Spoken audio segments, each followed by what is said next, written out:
Joan, en primer lugar, de verdad agradecerte enormemente que hayas aceptado participar con la economía del bien común en una serie de entrevistas que vamos a intentar, digamos, abordar temas que hoy en día consideramos que son bastante sensibles en la sociedad y que hemos denominado conversaciones del bien común.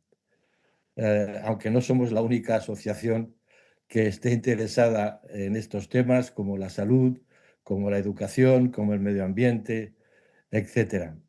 Hoy empezamos contigo con el tema de la vivienda. Y la verdad que, y tú lo sabes, es normal que se agradezca la presencia de personas como tú.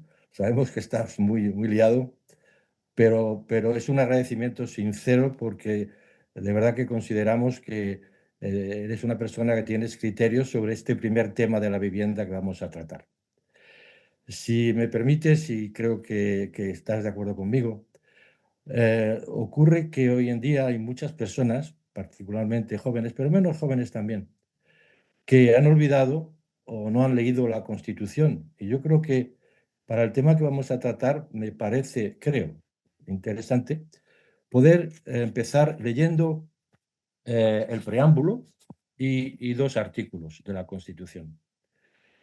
El preámbulo dice, la nación española, deseando establecer la justicia, la libertad y la seguridad y promover el bien de cuantos la integran, repito, promover el bien de cuantos la integran, en uso de su soberanía proclama su voluntad de garantizar la convivencia democrática dentro de la Constitución y de las leyes conforme a un orden económico y social justo, consolidar un Estado de Derecho que asegure el imperio de la ley como expresión de la voluntad popular, proteger a todos los españoles y pueblos de España en el ejercicio de los derechos humanos, sus culturas y tradiciones, lenguas e instituciones, promover el progreso de la cultura y de la economía para asegurar a todos una digna calidad de vida. En consecuencia, las Cortes aprueban y el pueblo español ratifica los artículos siguientes. Y quiero citar dos. El artículo 47, que dice: todos los españoles tienen derecho a disfrutar de una vivienda digna y adecuada. Los poderes públicos promoverán las condiciones necesarias y establecerán las normas pertinentes para hacer efectivo este derecho, regulando la utilización del suelo de acuerdo con el interés general para impedir la especulación. La comunidad participará en las plusvalías que genere la acción urbanística de los entes públicos. Y el artículo 128.1 de la Constitución española dice: toda la riqueza del país, sea cual sea su titularidad, pública o privada, queda subordinada al interés general. A mí me parece útil de empezar con esto, porque claro, ahora nos dices, pero mi impresión es que la Constitución no se respeta y me parece extremadamente fuerte. Pero ¿qué es lo que hace, desde tu punto de vista, que la Constitución que hemos votado todos los españoles no se respete? Y perdona que yo sé que es una pregunta, pero ¿es así? ¿Cuál es tu opinión sobre esto? Bueno, en primer lugar, déjame que os agradezca. Yo también agradezco muy sinceramente porque en nuestra facultad tenemos, en nuestra universidad, en la Facultad de Economía tenemos una tradición, un grupo de economía del bien común. Y tengo amigos e incluso contribuye que alguna publicación de esa disciplina adelante, en este caso, como vinculada a una editorial. Y yo creo que ahora probablemente más importante que hace pasadas. Cada vez va cobrando más relevancia y más densidad este enfoque, esta mirada centrada en el bien común. Yo os felicito, os agradezco y os felicito. Y volviendo a la cuestión que planteas, que es ni más ni menos que el arranque de la Constitución, Creo que es un buen inicio, un buen comienzo hacer referencia al preámbulo y a los artículos de la Constitución, ¿no? Los padres de la Constitución tenían bastante claro que dedicarle un artículo completo al tema de la vivienda era fundamental y además con dos conceptos muy relevantes. Uno es el de el interés general y otro es el de evitar la especulación por parte de los poderes públicos. Dos mandatos que en algún momento de nuestra historia democrática se han, se han diluido, francamente. O sea, no se les ha prestado la atención debida. Nosotros tenemos el problema de la vivienda, que como bien sabes, arranca primero de una anomalía histórica, que es muy relevante, de hecho explica en buena medida dónde estamos ahora, y es que mientras el resto de países democráticos de nuestro entorno, después de la Guerra Mundial, sitúan en el centro políticas públicas desde el Estado, porque en aquel momento el Estado no era divisivo, las políticas keynesianas no eran divisivas, no estaban sometidas a ningún tipo de oposición por parte de ningún gobierno.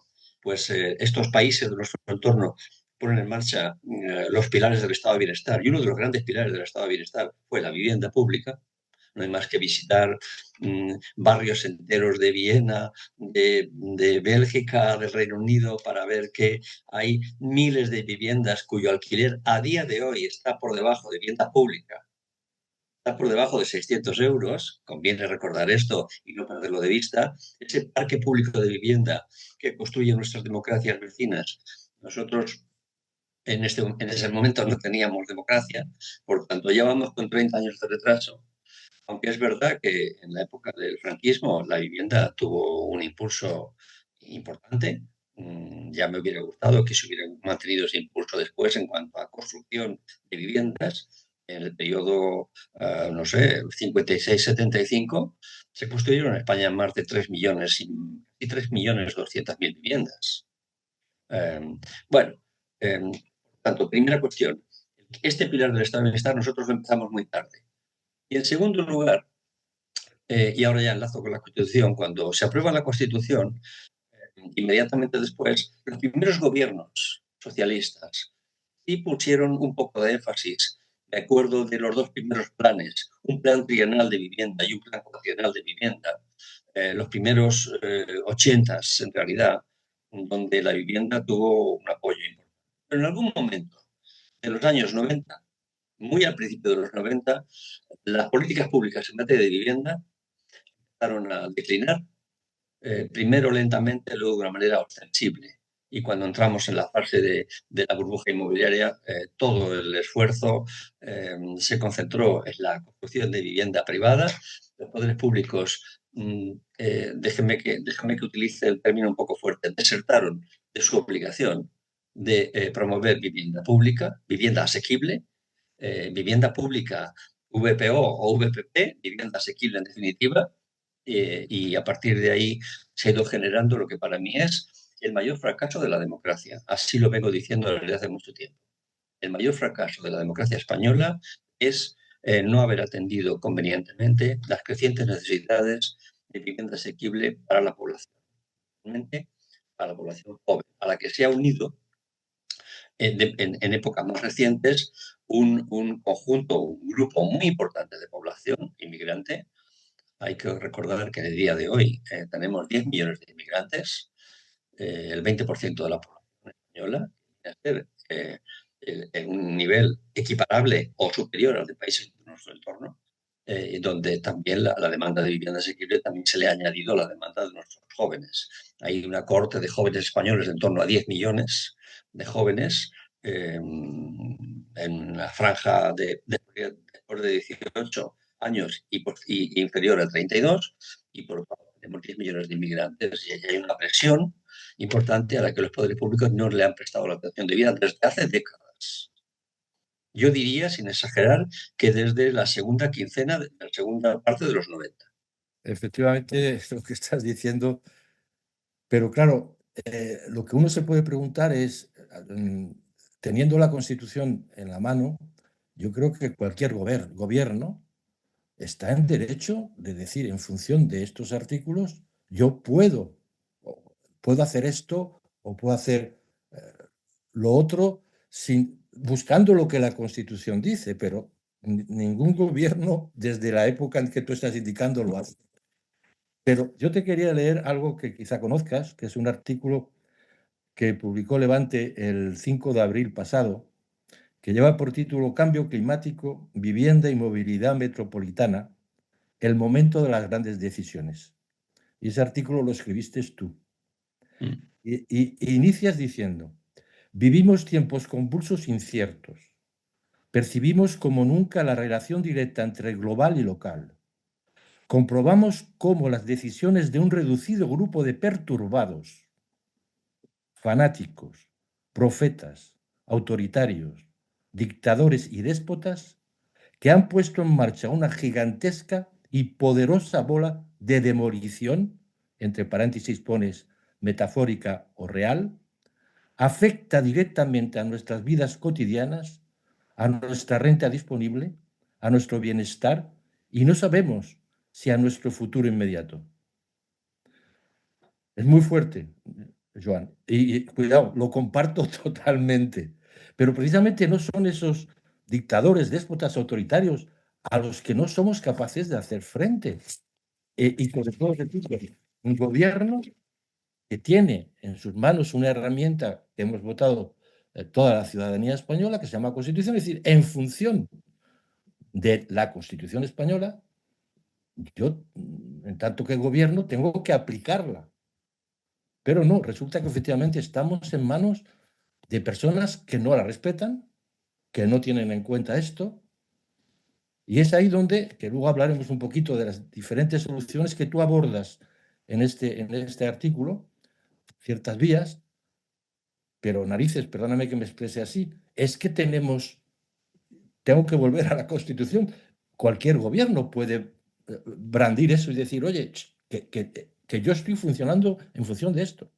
Y quería hacer una pequeña referencia a lo que decías antes, porque yo he vivido en Francia 30 años de mi vida, y lo que tú dices, en Francia existen lo que se llaman los HLM, que es Habitation de Loyer Modéré, es decir, viviendas de alquiler moderado. Es lo que tú dices, es cierto.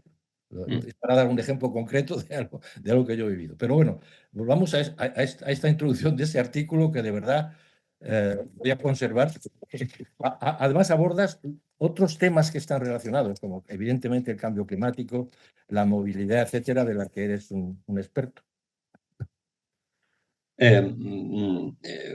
Precisamente con el arranque del artículo, me agradezco mucho que introduzcas así, y para volver a aspectos que nos ocupan como vivienda. Precisamente, el momento en que vivimos, que es un momento de una incertidumbre radical, a una escala global, en cualquiera de los niveles que miremos, la incertidumbre y en contextos como los europeos, España y el conjunto,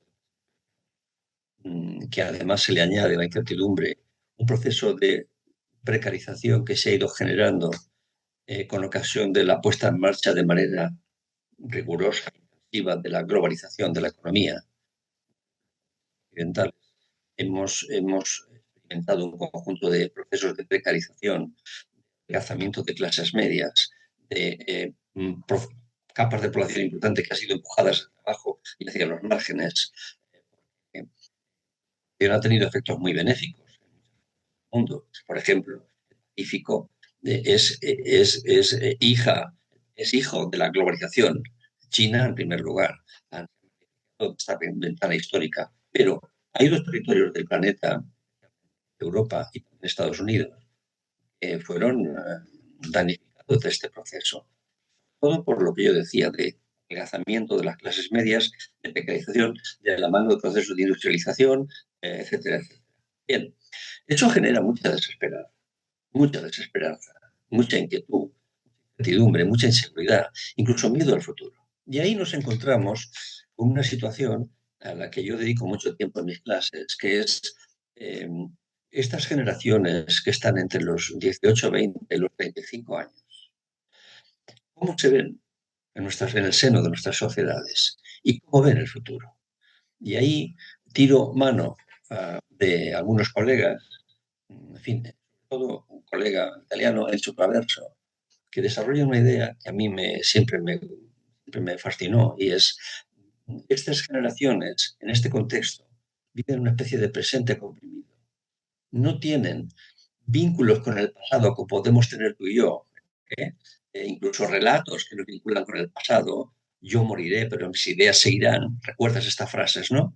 No carecen de estos vínculos con el pasado y no tienen utopías de futuro. De modo que se encuentra una especie de presente comprimido, de presente continuo. Y esto es una situación nueva en las sociedades europeas. Estas generaciones, que ya son tres, que además han conocido dos grandes recesiones, un par de guerras y una pandemia, se encuentran en una situación que merecería atención preferente por parte de los padres públicos. Tanto esperanza. ¿Cuál puede ser? ¿Cuál debería haber sido? ¿Cuál debe seguir siendo, aún a día de hoy, el elemento central que proporciona esperanza? La vivienda. Y voy a decir por qué. Voy a decir por qué. La vivienda es el centro de los elementos que bloquea la situación del ascensor social. La vivienda es la que bloquea el ascensor social. Porque alarga la edad de emancipación de las familias, de los jóvenes de sus familias. Tenemos, en el caso español, las edades de emancipación más altas de Europa. Los jóvenes no se van hasta pasados los 30. Las mujeres se van un poco antes, los hombres tardan más. Tenemos que poner, en fin, jóvenes de 30 años viven con sus padres un 60%. Y las chicas un 40%. De jóvenes entre 25 y 34 años. El gasto en renta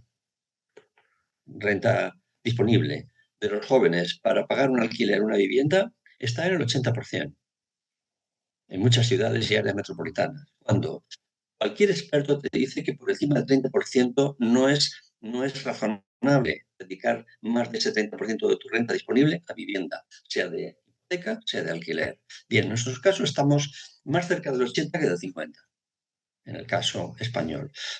Eso obliga al retraso en la formación de hogares, porque tú no puedes montar una familia, porque no es sensato una familia, y es mucho menos sensato aventurarte a tener un hijo. Lo cual nos lleva a que seguimos siendo, en el caso español, uno de los países con la tasa de natalidad más baja del mundo, 1,2 hijos por mujer. Y la hemos mantenido un poco más de 1,2 por estos 10 millones de inmigrantes que han venido. Son los que mantienen un poco el número de nacimientos, ¿no? De modo que la esperanza, que es la parte fundamental, desbloqueo, lo que podría poner en marcha el ascensor social, la vivienda. Y yo creo que es ahí donde los poderes públicos, de la Constitución, porque el artículo 47 dice, y nadie lo debería impedir, de hecho, se hace para otras cosas, tú como poder público puedes expropiar suelo, que es la clave, porque el suelo es lo que encarece el producto final, puedes expropiar suelo para hacer vivienda. Perfectamente. Y nadie podría impedírtelo. Por tanto, no es una cuestión, es una cuestión que puede tener soluciones. Los públicos tienen que ser más valientes, tal vez, estar más dispuestos. Yo creo que ahora son más conscientes. Por ejemplo, en Valencia, yo percibo que son más conscientes. Y en otras partes, hay un gran problema con la vivienda que hace, por ejemplo, 5 años. Yo creo que la pandemia marca también hay un pequeño punto de inflexión.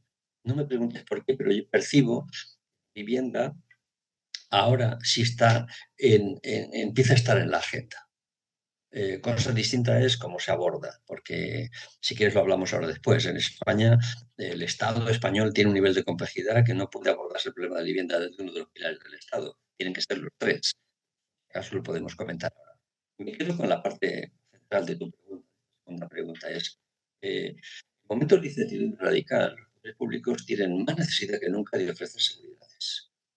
La seguridad que deberían ofrecer en este momento es proveer vivienda asequible a grupos de población, fundamentalmente jóvenes, pero también sectores de población que han quedado, que están en el grupo de renta baja y también grupos de inmigrantes. Aquí tenemos un grandísimo problema y la democracia española no solo español el problema, todos los países de Europa.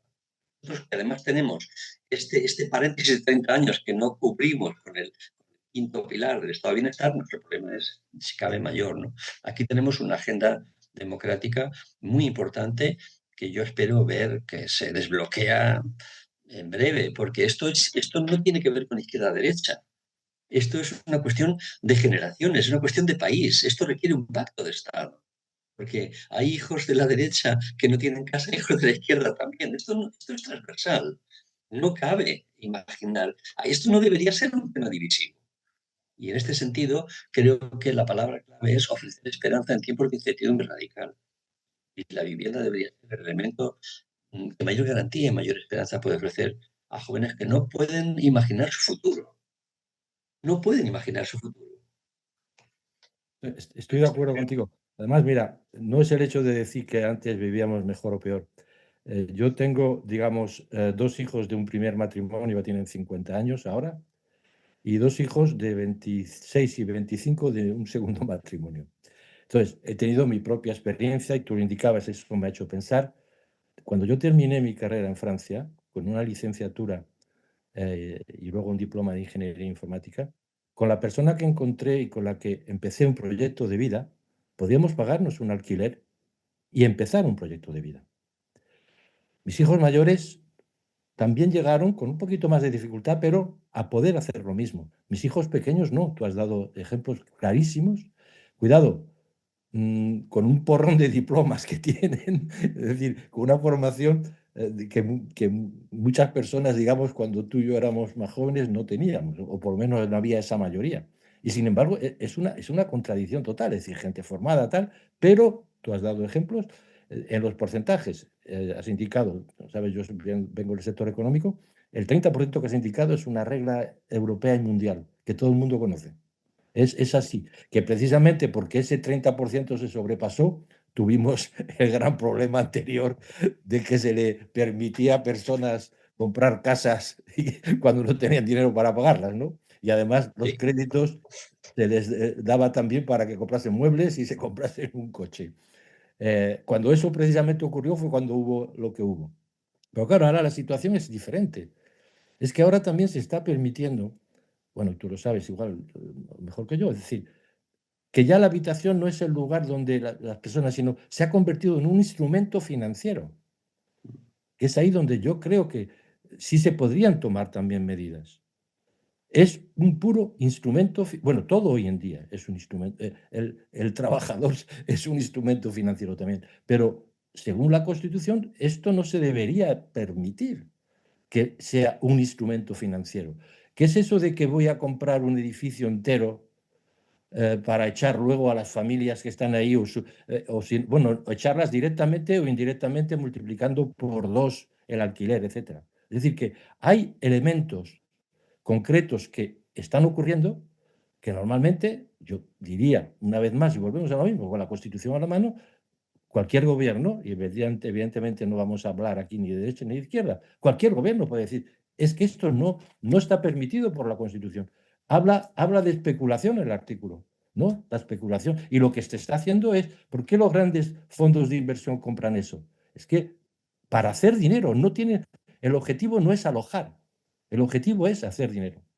Y es ahí donde yo creo que también se necesita pues eso, una voluntad. Aunque es verdad que el tema es complejo, porque es verdad que cuando se dice eso, hay argumentos que dicen, no, pero es que hay familias que en un momento dado tienen más de una casa porque es un complemento de la pensión, porque, que es cierto, pero es que no tiene nada que ver con el hecho de que yo me compre un inmueble y multiplique por dos los alquileres, etcétera. Es que no tiene nada que ver una cosa con otra. Yo entiendo que haya esa cosa que ha ocurrido, ¿no?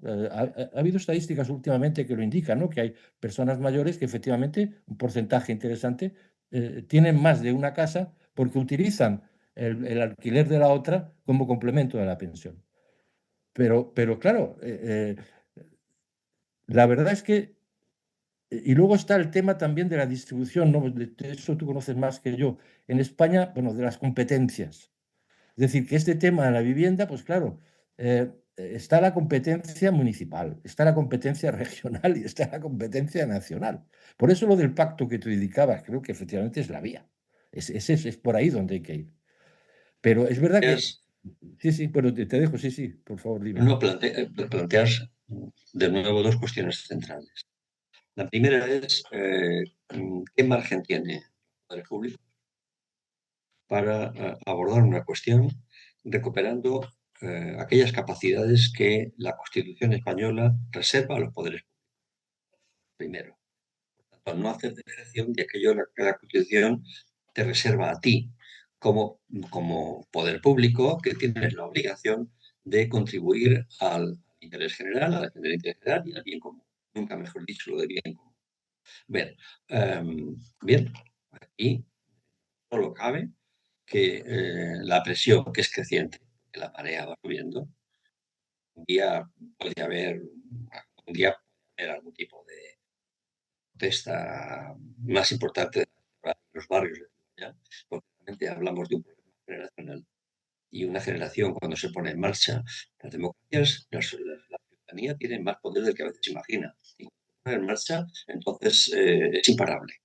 Y hay un nivel de malestar muy grande y derivado de la incertidumbre. Y ese malestar, por algún lugar se tiene que dar. Decía Tony Judd en un texto conocido, decía Tony Judd, el historiador británico, demócrata, como sabían muy bien los grandes reformadores del siglo XIX, la cuestión social, si no se aborda, no desaparece.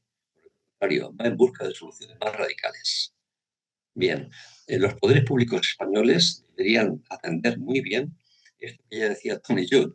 La cuestión social no va a desaparecer. Y el elemento central de la cuestión social en España es la vivienda.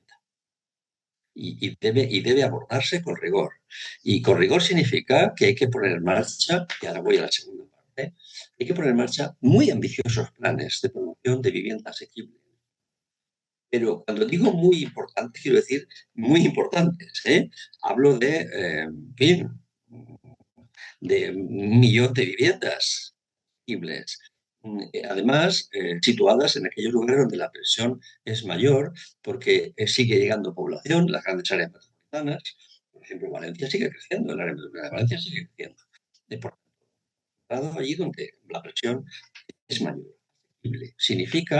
Asequible significa que tienes que situar el nivel de alquiler o el nivel de hipoteca a un precio donde las familias, pues los jóvenes, ayudados con préstamos, lo que fuere, puedan ¿no? Bien, ¿y cómo? Y esta es la segunda parte de tu pregunta. Un Estado tan grande como el, tan complejo, es que nos hemos dado. Nadie puede protestar de que este Estado es de esta manera o es de otra. Es el resultado de un conjunto de pactos políticos que nacen en la Constitución y se han desarrollado después. Los partidos que han gobernado España desde el primer día que hay democracia.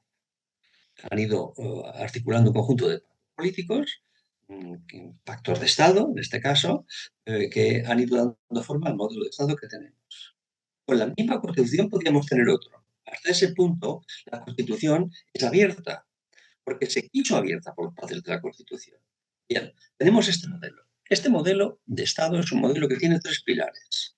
Eso es el Estado. La escala local, la escala regional y la escala central, el gobierno. Eso es el Estado. Muchas veces hay colegas, incluso, no digamos a funcionarios, incluso algún ministro o ministra, que sigue confundiendo Estado con gobierno central. El Estado español tiene 3 pilares. El gobierno central, la Organización General del Estado, las comunidades autónomas y los gobiernos locales. Eso es el Estado. Bien, la vivienda es uno de los ejemplos más claros donde es el Estado en su conjunto el que tiene que abordar. El conjunto del Estado. Porque los 3 niveles del Estado tienen competencias para abordarla. Necesitan sentarse y abordar la cuestión de la vivienda. Por ejemplo, el gobierno central, el Parlamento, ¿vale? Si el gobierno central tiene capacidades legislativas en materia de legislación básica. El gobierno central puede poner en marcha políticas fiscales. El gobierno central puede coadyuvar con las comunidades autónomas y los gobiernos locales en planes estatales de vivienda. En segundo lugar, las comunidades autónomas tienen competencia exclusiva en materia de vivienda. Y en tercer lugar, los gobiernos locales tienen el suelo. Por tanto, Mira, es un ejemplo clarísimo de cómo las competencias que en realidad son concurrentes, en realidad son concurrentes, tienen que tratar de manera global planes de vivienda. ¿Qué vemos? Y esto no ocurre, debo decirlo, no ocurre, ni en vivienda ni en otras cosas. El Estado español que nos hemos dado asentado sobre el principio de coordinación. Este es el principio fundamental que haría funcionar un Estado tan descentralizado como el nuestro. Sin embargo, el principio sobre el que funcionamos es el principio de competición. No hay incentivos para la coordinación políticos. Entonces, la coordinación, además, ha acabado con lo poco que teníamos de coordinación. Ha acabado con todo, ha acabado con todos esos. Y ahí tenemos un gran problema. El gobierno central acaba de aprobar un plan estatal de vivienda. Bien, en realidad, en Púrida, es un plan que bienvenido sea, porque si las comunidades quieren, solo aquellas que quieran pueden beneficiarse de un conjunto de financiación complementaria que tiene que poner el 60% del gobierno central, el 40% de la comunidad autónoma, políticas de vivienda asequible, pero ya tiene que ser si la comunidad que quiera, la que no, porque no ha sido elaborado de manera conjunta, porque ha sido elaborado de manera unilateral, porque a lo mejor no tenía otra opción, porque no, como no se pueden sentar, pues alguien tiene que tomar alguna decisión. No digo que no haya sido así, pero es para que veas la complejidad de cómo funciona el Estado compuesto, ¿no? Que es como lo define la Constitucional. Las comunidades autónomas tienen también sus planes regionales de vivienda, como no, que a veces se elaboran a espaldas del gobierno central, como el gobierno central lo ha elaborado sin conocimiento de las comunidades, plan estatal de vivienda. Y nos encontramos ahí con un conjunto de dificultades que ya se sitúan en el terreno más político, o si quieres, de gobernanza de un Estado compuesto, que dificulta esto que hemos dicho antes de la necesidad de poner en marcha políticas de vivienda asequible ambiciosas. Tenemos recursos, tenemos suelo dotacional disponible, lo hay. Tenemos suelo expropiable, las periferias y las coronas metropolitanas. Tenemos financiación pública, tenemos el ICO, tenemos el Banco Europeo de Inversiones, tenemos los instrumentos, tenemos suelo de los ayuntamientos, tenemos los instrumentos. ¿Verdaderamente qué falta? Entren y se pongan de acuerdo. Es un poco desesperante a veces. Ya digo, la cuestión social, si no se aborda, no desaparece. Por el contrario, irá en busca de soluciones más radicales. O si quieres, irá en busca de soluciones antisistema. Se pueden traducir en protestas, se pueden traducir en abstención, se puede decir en abandono del sistema. Se pueden traducir de muchas maneras. Porque, en fin, la población tiene una curiosa forma de manifestar como democracia, ¿no? Pero, verdaderamente, esta cuestión merecería un pacto de Estado muy en serio. Es nuestro gran problema, porque es nuestro gran fracaso. Totalmente de acuerdo. Además, me estás haciendo rejuvenecer porque yo estaba en París en mayo del 68, en la Facultad de Ciencias, y al principio no entendía lo que estaba pasando en Francia. Y lo que estaba pasando responde a la frase que tú has repetido 2 o 3 veces, que la sociedad no puede suprimir lo que considera que es injusto y llega a niveles insoportables. Ya te digo, yo no lo entendía porque las condiciones universitarias con respecto a lo que yo había vivido en Granada, pues es que no tenían nada que ver. Y yo decía a mis compañeros, pero ¿qué os pasa? ¿Qué os pasa en casa? ¿De qué discutís? En fin, pero si es que sois súper felices, ¿no? En fin, luego entendí, pero tardé en entenderlo.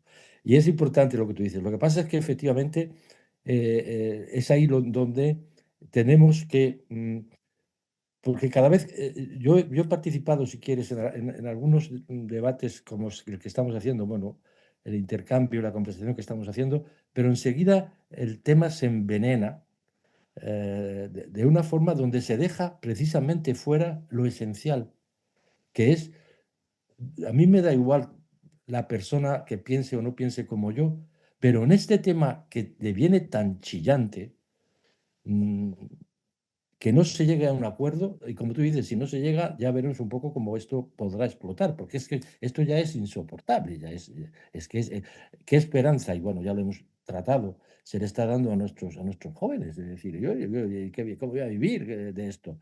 Fuera parte que que hoy en día, pues la juventud a lo mejor se fija en otras cosas, pero se están ya fijando en el hecho de que, bueno, no sé si has visto, hay publicidad donde te alquilan un sofá, y además con toda la cara, es decir, ya la persona, yo no sé lo que tiene la persona en la cabeza que dice, oye, voy a alquilar un sofá, ya ni una habitación, ¿no? Pero bueno, oye, no sé si quieres añadir, yo creo que Pues estamos, sí, por favor, dime. quería decir en relación a esto que planteas ahora, que estamos normalizando la indignidad. Y esto es muy grave, ¿sabes? Estamos normalizando situaciones que me hubieran parecido impensables hace una década.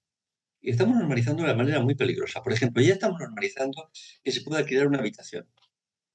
No ya un piso, sino una habitación con derecho a cocina. Estamos normalizando que puedan vivir con otras personas en un tugurio.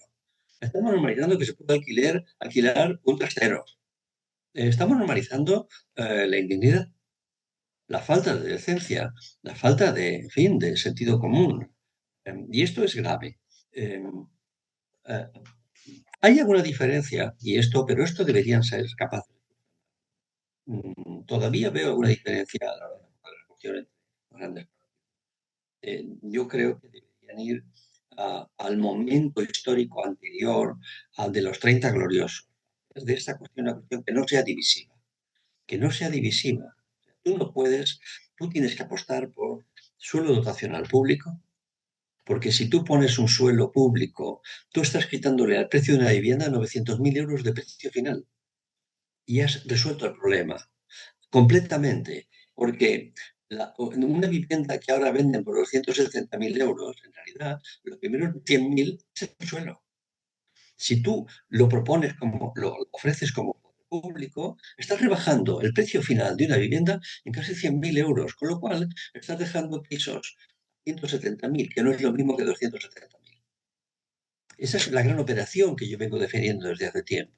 Hay suelo dotacional público disponible en las ciudades y también hay suelo rústico, expropiable, porque el artículo 47 lo permite, ponerlo a disposición de los municipios concernidos, ¿no? Pero tú, de una manera o de otra, suelo dotacional público que ya está ahí, mejor está ahí en una ciudad para un antiguo instituto que ahora no hace falta porque ha envejecido el barrio, pero el suelo está ahí, dotacional público, si no tiene suelo rústico disponible. Por ejemplo, le digo a mis alumnos, ¿cómo es posible y que nadie discuta? Esta es la cuestión, que nadie discuta. Es más, se asocia a algo moderno y que se ha de hacer, que a escasos kilómetros de mi casa, el gobierno regional expropie 20 hectáreas para hacer una fábrica de baterías, que es necesaria, y a todo el mundo le parece bien, suelo rústico, se expropia y se hace una fábrica. En cambio, si tú expropias suelo, esto requiere un cambio de mentalidad también. Para hacer viviendas te pueden calificar de comunista, ¿eh? De un tipo que está fuera del marco. Hasta ahí tenemos que llegar a explicar que el artículo 47 de la Constitución habla de vivienda, no habla de fábricas de baterías. ¿Sabes qué digo? Claro, pero sí habla de vivienda. En cambio, parece que los poderes públicos no se acaban de atrever a expropiar aquí 30 hectáreas en conjunto para hacer vivienda asequible, porque además dispongo de dinero público que lo garantiza. Y rebajo el precio final de la vivienda en 100.000 euros, que es una cosa. Y en esta operación es lo que yo creo que necesita España. No, no, estoy de acuerdo. Hombre, te voy a dar un ejemplo de esto. Bueno, has pronunciado una palabra, que vuelvo a repetir, aquí no se trata de hablar política, pero efectivamente te dicen, porque a mí me ha pasado, que eso es comunismo. Entonces yo siempre digo lo mismo, perdonad, vamos a ver. Desde los últimos 30 años en España, eh, la situación a la que hemos llegado hoy, donde se compran estos edificios, se revenden, ¿es el comunismo el que está ahí aplicando, aplicando esa realidad que estamos viviendo? Por favor, un poco de seriedad. Pero, ¿sabes? En lo que acabas de decir es interesante porque yo he participado y seguimos en ello. Tenemos dentro de la economía del bien común una sección, vamos a decir, sobre todo que es activa en el lado de Alicante, pero bueno, es a nivel nacional, que es el tema del cohousing, donde efectivamente justifica lo que tú acabas de decir. Es decir, que se encuentran ayuntamientos que te dejan un terreno para uso de 50 años gratuito. Y eso, como tú bien has indicado, eso es una vía que además se puede poner en marcha mañana por la mañana. Y hay un montón de personas, sobre todo de cierta edad, que están muy a favor de poder construir es una palabra, es cohabitación, en fin, es tener su pequeño apartamentito, ¿porque no? Bien como es debido, y luego servicios comunes. Y es un tema que ha tenido en ciertas comunidades cierto éxito, pero del que se habla muy poco. Y sin embargo forma parte, no de la solución, pero sí de una de las posibles soluciones. Conozco muchos casos. Por ejemplo, conozco uno importante que he visitado. Todo esto es posible. Esas fórmulas, como también es posible y es necesario adaptar las estructuras a la estructura social actual. No todas tienen que ser tres habitaciones, dos baños, etcétera. A todo tiene que adaptarse. Eso es una cuestión de segundo paso. El primer paso es disponer de suelo dotacional público. Este es el primer paso. Y ahí es donde los poderes públicos tienen que ponerse las pilas. Con una condición, sin trampas. Es decir, dotación al público significa que si tú haces una viviendas para que se puedan, pues, quiera, o que se puedan alquiler asequible, tú no puedes, pasado un periodo de 10 años, que el que la compró pueda revenderla a precio de mercado. El papel de los poderes públicos tiene que ser también regular esto. Es decir, si tú has comprado una vivienda asequible y tienes que marcharte a vivir a otra ciudad, puedes venderla, pero con un incremento del 3, del 4%, no del 100%. ¿Me he explicado? Eso es un papel de regulación. Y si tienes un piso que se ha creado, que se ha promovido en suelo público y es asequible, tú, que bien puedes y a lo mejor mucho tiempo, pero a lo mejor, como en otros países de Europa, no siempre. Si mejora tu nivel económico, a lo mejor ese espacio alquilado puede pasar a otra persona que tiene peores niveles de ingresos. ¿Explico? Todo esto es lo que nos hemos perdido en términos históricos. No tenemos este chip del quinto pilar del Estado de Bienestar, la vivienda, como si tienen otras democracias, porque se crearon al mismo tiempo que sanidad, educación, servicios sociales y vivienda. Nosotros esto no lo tuvimos. Pero esto es fácil, igual que lo digo yo, lo pueden saber los poderes públicos, sí, pero lo sabe todo el mundo. Se trata de que tengan un poco más de determinación. Estas conversaciones que iniciamos hoy contigo van a estar completadas, como ya te he indicado, cuando tomé contacto contigo con otras que son importantes. Y hay una en particular en la que quizá te vuelva a invitar, donde no estemos los dos, quizá estemos con otras personas con respecto al tema de la sostenibilidad, que como bien sabes, hoy en día todo es sostenible. Sí. Y es que hay Y nada se sostiene. y nada se sostiene. Es lo que yo digo, una banqueta con tres patas es sostenible, pero la sostenibilidad no es eso. Y hago referencia al informe Brundtland de 1986, pero qué importancia porque además está relacionado con el tema que hemos abordado. Tiene una relación total, puesto que estamos hablando de la intersección de la parte que tú también tratas en el artículo este a la que he hecho referencia, bueno, y en otras ocasiones, que es la esfera social, la esfera medioambiental y la esfera económica. Y Sí, aquí el tema de la vivienda encantado. está de pleno en la esfera económica. Entonces, Estaré encantado de estar en ese diálogo si me invitas. intentaremos que en vez de ser dos, seamos quizá tres, alguna otra persona que esté en este sector Sí, para poder hablar de esto. No sabes cómo te agradezco de verdad tu disponibilidad y espero que los jóvenes y menos jóvenes, que cada vez tienen más reticencia a leer, puedan soportarnos durante aproximadamente 45 minutos, que tampoco son muchos, y tiempo de una clase. ya te diremos, oye, que vamos a Muy poner bien. también en esto, evidentemente, yo no lo he introducido, pues un poco cuatro aspectos de tu currículum vitae para... Ah, bueno. No, no, no, yo sé que no son necesarios y por eso no. Pero es que no, además, para mí, te lo digo de verdad, el término desde que tuve, no contacto, pero que conocí directa o indirectamente, el término de geografía humana me impactó enormemente. No, de verdad, porque es una realidad eso. de aceptar que fíjate, tú eres lo que a la gente le enseñan en la escuela, donde lo único que se quedan es con 4 planes, mapas, no sé qué, cuando la importancia que tiene desde el punto de vista humano. Es genial como título, es genial. pues casualmente este año se cumplen 50 años que soy profesor. Fíjate, ya lo 50 sé. años. Fíjate, fíjate. Estaré Un abrazo encantado. fuerte, Joan, de Lo verdad, y mismo, muchas gracias, lo ¿eh? mismo.